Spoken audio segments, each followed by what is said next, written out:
And so 3 years went by. Sarah's father wrote Tilda to her often, and Sarah wrote loving little letters back to him. One day a very exciting letter arrived. Everybody in the school talked about it for days. My friend, wrote Mr. Crew, has some mines in northern India, and a month ago his workers found diamonds there. There are thousands of diamonds in these mines, but it is expensive work to get them out. My friend needs my help. So, little Mrs., this was Mr. Crew's special name for Sarah, I am putting all my money into my friend's diamond mines. And one day you and I are going to be very rich. There are thousands of diamonds in these mines. Sarah was not interested in money, but a story about diamond mines in India was exciting. Nearly everybody was very pleased for Sarah, but not Lavinia, of course. She said, my mother has a diamond. Lots of people have diamonds. What's so interesting about diamond mines? But there are thousands of diamonds in these mines, said Ermengarde. Perhaps millions of them. Lavinia laughed. Is Sarah going to wear diamonds in her hair at breakfast, then? Or is it, Princess Sarah, now? Sarah's face went red. She looked at Lavinia angrily, but said quietly, some people call me, Princess. I know that. But princesses don't get angry or say unkind things, so I'm not going to say anything to you, Lavinia. To me, you are a princess, Ermengarde said to Sarah later. And you always look like a princess, in your beautiful dresses. Sarah was a princess to another girl, too. This was Becky. She was a servant in Miss Minchin's school. And she was only 14 years old, but she worked all day and sometimes half the night. She carried things upstairs and downstairs, she cleaned the floors, she made the fires. And she was always tired and hungry and dirty. She and Sarah had very different lives. Becky cleaned the floors, made the fires. But one day Sarah came into her bedroom, and there was Becky. Sleeping in a chair. Oh, you poor thing. Sarah said. Then Becky opened her eyes and saw Sarah. She got up at once. Oh, miss, she said. I'm very sorry, miss. I just sat down for a minute and, don't be afraid, said Sarah. She gave Becky a friendly smile. You were tired. That's all. There was Becky, sleeping in a chair. Are you going to tell Miss Minchin? Asked Becky. She began to move to the door. Of course not, said Sarah.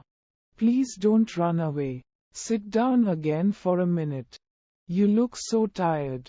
Oh, miss, one can't, Becky said. You're very kind, miss, but Miss Minchin, please, said Sarah. She took Becky's hand. You're only a little girl, like me. Let's be friends. And so, Becky sat down again, and soon she and Sarah were friends. Nobody knew about this, of course. Rich little girls at Miss Minchin's school did not make friends with servant girls. And it was a wonderful thing for Becky. Nearly every day she and Sarah met in Sarah's bedroom, just for 5 or 10 minutes. Becky was always hungry, and Sarah often bought nice things for her to eat. They sat and talked, and sometimes Sarah told Becky some of her stories. Becky loved that. Oh, miss, she said. You tell them so beautifully. Sometimes I like your stories better than things to eat. And after those visits to Sarah's room, Becky always felt better, not so tired, and not so hungry. Some months later Sarah had her 11th birthday. Lessons stopped for the afternoon and there was a big party for all the girls in the school. Everybody at Sarah's party was very happy. "This party is expensive for us," Miss Minchin said to her sister Amelia. "But it looks good for the school." That afternoon there was a visitor to the school, Miss Minchin's lawyer. He went with Miss Minchin into her office, and they closed the door. In the schoolroom next door there was a lot of noise from Sarah's party. Everybody in there was very happy. But in the office Miss Minchin was not happy. She looked at the lawyer angrily. "What are you saying? Mr. Crew has no money? What about the diamond mines?" "There are no diamond mines," said the lawyer. "Well, there are mines, but there are no diamonds in them." "But Mr. Crew's good friend," began Miss Minchin. "Mr. Crew's good friend," said the lawyer, "ran away with all Mr. Crew's money. Ralph Crew was ill with a fever, and when he heard about this, he got worse. A week later he was dead." "Dead?" cried Miss Minchin. "But what about his daughter Sarah? And this expensive birthday party?" "Sarah Crew has no money," said the lawyer. "Not a penny in the world." "Miss Minchin, not a penny. She must leave my school at once," Miss Minchin said angrily. "She must go this afternoon." "Where?" said the lawyer. "Out into the streets. An 11-year-old girl? That's not going to look very good for your school, Miss Minchin." Miss Minchin's face went red. "You can't put her out in the streets," said the lawyer. He stood up. "But perhaps she can work for you." The lawyer left, and Miss Minchin called her sister Amelia. "Bring Sarah Crew here at once," she said. 2 minutes later Sarah, in her beautiful blue party dress, stood in front of Miss Minchin. "Have you a black dress, Sarah?" Miss Minchin said coldly. "Yes, Miss Minchin," said Sarah. "But it's very small." "She must leave my school at once," Miss Minchin said. "Go and put it on at once," said Miss Minchin. "Your father is dead. There were no diamond mines, and your father's friend ran away with all his money. You have nothing, not a penny. But I am going to be very kind to you. You can stay in my house, but now you must be a servant and work for your bread. You can sleep in a servant's room upstairs, next to Becky's room." One night. A week later, Ermengarde got quietly out of bed and went upstairs to the attic. Sarah was not there, so Ermengarde sat on the bed and waited. At 10 o'clock Sarah came slowly up the stairs and into the room. Ermengarde looked at her. "Oh, Sarah," she cried. "Are you ill? Your face is white, and you look so tired. It was a hard day." "Me," said Sarah. She sat down. Miss Minchin was angry with Cook. Then Cook was angry with us. Becky and I had no dinner and no tea. "Does that happen often?" said Ermengarde unhappily. "You never told me. Are you hungry now?" Sarah looked at her. "Yes," she whispered. "Yes, I am. Elle would like to eat that table. Elle would like to eat you." Ermengarde jumped up. "Sarah," she cried, "I had a box of things from home today. There is a big cake in it. I am going to get it, now. You and Becky can eat it all." Soon, Ermengarde was back. The 3 girls sat on Sarah's bed, and there were some happy smiles when Ermengarde opened her box and took out the cake. "Oh, miss, look at that," said Becky. "You are kind." "Me," said Sarah. She laughed. "It's magic, you know." When things are very bad, something nice always happens. Here we are, having a party. Ermengarde gave Sarah and Becky some cake. And they began to eat. Suddenly, they stopped. There was a noise of feet on the stairs. They listened. "Oh no," whispered Becky. It's Miss Minchin." "Yes," said Sarah. Her face was white again. Then the door opened, and Miss Minchin came in. "So, Lavinia was right," she said angrily. "Tea with Princess Sarah. Becky, get back to your attic at once." "Tea with Princess Sarah," Miss Minchin said angrily. "Oh, please, Miss Minchin," cried Ermengarde. "It was my cake, from home. We're only having a party. Go back to your room." "Ermengarde," Miss Minchin said coldly, "and take these things with you. And tomorrow," she looked at Sarah, "there's no breakfast, no dinner, and no tea for you. Remember that." Soon the attics were quiet again. Tired and hungry, the two servant girls went to sleep. But after an hour or two Sarah opened her eyes. Was it a noise from the window perhaps? "Something is different," Sarah whispered. "What is it?" She sat up in bed and looked round the room. She looked again and again, and her eyes were very big. The room was different, very different. There was a wonderful hot fire. There were new, warm blankets on her bed, and beautiful pictures on the walls. Sarah slowly got out of bed. "Is this a dream?" she said. "Where did all these things come from?" She put out her hand to the fire. "No, it's not a dream. The fire is hot, I can feel it. And oh, look at the table. There was a red cloth on the table. And cups and plates. There was hot tea, and wonderful things to eat, hot meat pies and sandwiches and cake, oranges and apples." Sarah ran to Becky's room. "Becky," she whispered, "come quickly. The magic is here again. Come and look." When Becky saw the room, she could not speak at first. Then she said, "Oh, miss. What is it? How did all these things get here?" "On the table there were wonderful things to eat." "I don't know," said Sarah. "It's magic. At first, I thought it was a dream, but it is not. Look, these pies are hot. Let's eat them." "Hot meat pies aren't a dream." They sat down by the fire and ate and drank. "Oh, those pies were good, miss," Becky said. "And the tea and the cake. I don't understand magic, but I like it." Sarah looked round the room. "Oh, Becky, look. There are some books, too. I didn't see them before."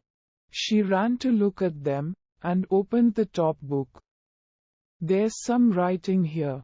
Listen. It says, 'To the little girl in the attic. From a friend.'" "Oh, Becky." Sarah closed the book and looked up. "I have a friend, Becky," she said slowly. "Someone is my friend." The next morning Becky met Sarah in the kitchen. "Oh, miss," she whispered. "Was the magic there this morning? Or did it go away in the night?" "No, it's still there," Sarah whispered back. "I ate some cold meat pie for breakfast. And the fire was still warm." Becky laughed happily. Oh my," she said. Miss Minchin could not understand it. When Sarah came into the schoolroom, she looked happy and well. Miss Minchin wanted to see a white, unhappy face, and eyes red from crying. "How can that child smile?" she thought angrily. But of course, she did not know about the magic, and the magic did not go away. Every evening, when Sarah went up to bed, she found new things in the attic. There were more warm blankets, for her and for Becky. There were pictures on the walls, there were books, new shoes, and a winter coat. And best of all, there was always a fire, and a wonderful hot dinner on the table. Was the magic there this morning? Becky whispered. But where does it all come from? Becky said one night when they sat by the fire. Who does it, miss? A friend does it, Sarah said. A kind, wonderful friend. But he doesn't want us to know his name. They began to look at one of the new books, and then Becky looked up. Oh, miss, she whispered. There's something at the window. What is it? Sarah got up to look. It's the monkey, she said. The monkey from next door. She opened the window, and the monkey jumped down into her arms. Oh, you poor little thing, Sarah said. You're so cold. Becky was very interested. I never saw a monkey before, she said. He's not very beautiful, miss. What are you going to do with him? It's very late now, said Sarah. He can stay in my room tonight, and I can take him home in the morning. Oh, you poor little thing, Sarah said. The next morning, the first visitor to the house next door was Mr. Carmichael. Back from Russia. But when he came into the house, his face was sad. Mr. Carrisford knew the answer at once. You didn't find her, he said. I found her, Mr. Carmichael said. But it was the wrong girl. Her name is Emily Carruth, and she's much younger than Ralph Crew's daughter. I'm very sorry. We must begin again, said Mr. Carrisford unhappily. But where? It's 2 years now. 2 years. Well, she isn't at a school in Paris. We know that, Mr. Carmichael said. Let's look at schools in England now. Yes, said Mr. Carrisford. Yes, we can begin in London. There's a school next door, Carmichael. Perhaps it was the magic again, but at that moment Ram Das came quietly into the room. The little servant girl from the attic is here, he said to Mr. Carrisford. With the monkey. He ran away again last night to her room. Would you like to see her? Yes, said Mr. Carrisford. Yes, I would. Bring her in. And so Sarah came into the room and stood in front of the Indian gentleman. She smiled at him. Your monkey came to my room last night, she said. And I took him in because it was so cold. Mr. Carrisford watched her face with interest. That was kind of you, he said. Sarah looked at Ram Das by the door. Shall I give him to the Lascar? She asked. I was born in India, Sarah said. How do you know he is a Lascar? Said Mr. Carrisford. Oh, I know Lascars, Sarah said. I was born in India. Mr. Carrisford sat up suddenly. In India? He said. But you're a servant at the school next door. Yes, I am now, said Sarah. But I wasn't at first. The Indian gentleman looked at Mr. Carmichael. And then Mr. Carmichael looked at Sarah. What do you mean by, at first, child? He asked. When father first took me to the school. Where is your father? Said Mr. Carmichael. He died, said Sarah. Very quietly. His friend ran away with all his money, and there was no money for me. There was nobody to take care of me. So, Miss Minchin put me in the attic and said I must work for my bread. The Indian gentleman moved in his chair. What was your father's name? He said. Tell me. Sarah looked at him sadly. Ralph Crew, she said. He died in India from a fever, 2 years ago. Mr. Carrisford's face went very white. Carmichael, he whispered. It is the child, the child. That was an exciting day for many people. At first poor Sarah did not understand. But Mr. Carmichael talked to her quietly and told her everything. The true story about her father's friend and the diamond mines, and the 2 hours of looking for Ralph Crew's daughter. And all the time I was in the house next door. And all the time, she said later to Mr. Carrisford, when they sat by his fire, I was in the house next door. Tom Carrisford took her hand. Yes, he said. And you're never going back there. Your home is with me now. I'm going to take care of Ralph's little missus. Sarah laughed, happily. And you were the friend, too. All those beautiful things in my attic came from you, you and Ramdas. Becky and I thought it was magic. The Indian gentleman smiled at her. We were sorry for you, he said. Ramdas can move very quietly, and he carried the things across the roof when you were out. I couldn't find Ralph's daughter, but I wanted to help somebody. And then Ramdas told me about this sad, lonely little servant girl in the attic next door. And so the story ended happily for everybody, but not for Miss Minchin. Sarah was very rich now. And Miss Minchin wanted her to come back to the school. She came to see Mr. Carrisford, but he said some very angry things to her, and she went away with a red face. Becky came to live in Mr. Carrisford's house, too. She was Sarah's servant, and she was very happy. She had a warm room, nice dresses, and good things to eat every day. And she loved Sarah very much. Ermengarde often came to visit Sarah, and Sarah helped her with her school lessons again. Ermengarde was not clever, but she was a true friend. On that first day in the Indian gentleman's house, Sarah wrote a letter to her, and Ermengarde carried the letter into the schoolroom.